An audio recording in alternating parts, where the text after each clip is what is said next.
Morning everyone. Hi kids. Do you remember last week how Kathy talked about God's big plan?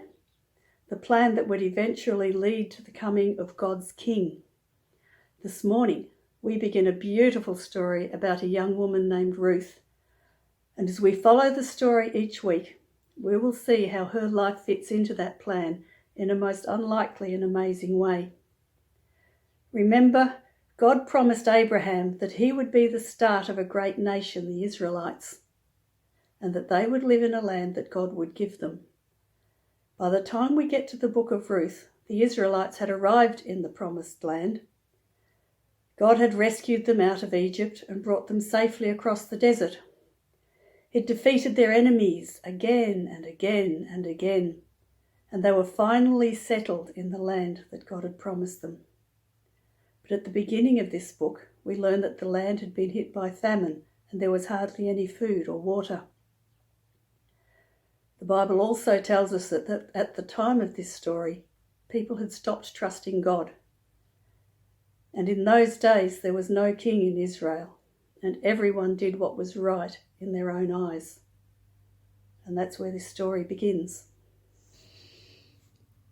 A long time ago, in the days of Samson, Deborah, and Gideon, there lived a woman named Naomi.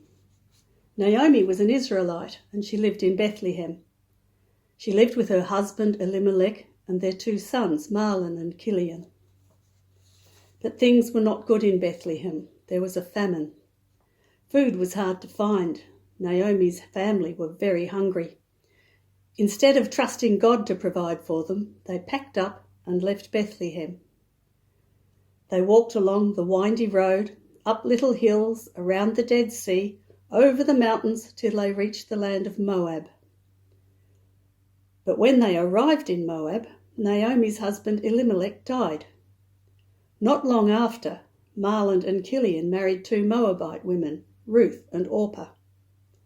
They lived there for 10 years, but then Mahlon and Chilion died.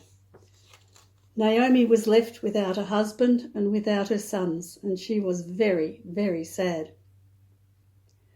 But then she heard good news. There was food again in Bethlehem. God had rescued the Israelites from the famine. Naomi decided to return home. Naomi, Ruth, and Orpah packed up their things, but as they began to leave, Naomi told her daughters-in-law to return to their own families. Go back to your people. May God show you the same kindness that you have shown me. So Orpah said goodbye and went back, but Ruth wept and would not leave Naomi. Please don't make me go back, she cried. I will go where you go. Your people will be my people. Your God will be my God. Naomi knew Ruth would not leave her, so together they set out on the long journey back to Bethlehem. They walked back over the mountains, around the Dead Sea, up the little hills, along the windy road until they reached Bethlehem. And they arrived back at the beginning of the barley harvest. Well, what a journey for two women on their own. And that's where we finish for this week. Naomi's family were Israelites, but they failed to trust God.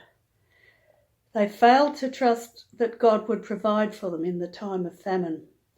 So they packed up and left Israel and moved to the land of Moab, where people worshipped foreign gods. But Ruth, who was not an Israelite, did trust God. Ruth left everything, her land, her family, her people. But most importantly, she left the false gods of her people. Ruth made a decision. Naomi's God, the God of Israel, would be her God. Ruth chose to trust and follow him. So even though the story so far has been a sad one in many ways, we can see a glimmer of hope that something wonderful might happen. I hope you all sang the song by Colin Buchanan last week with your family.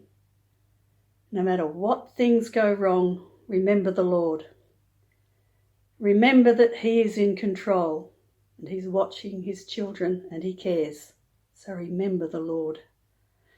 Now you have a worksheet to do and some things you can talk about together with your family. And I'll see you again next week for the next part of Ruth's story.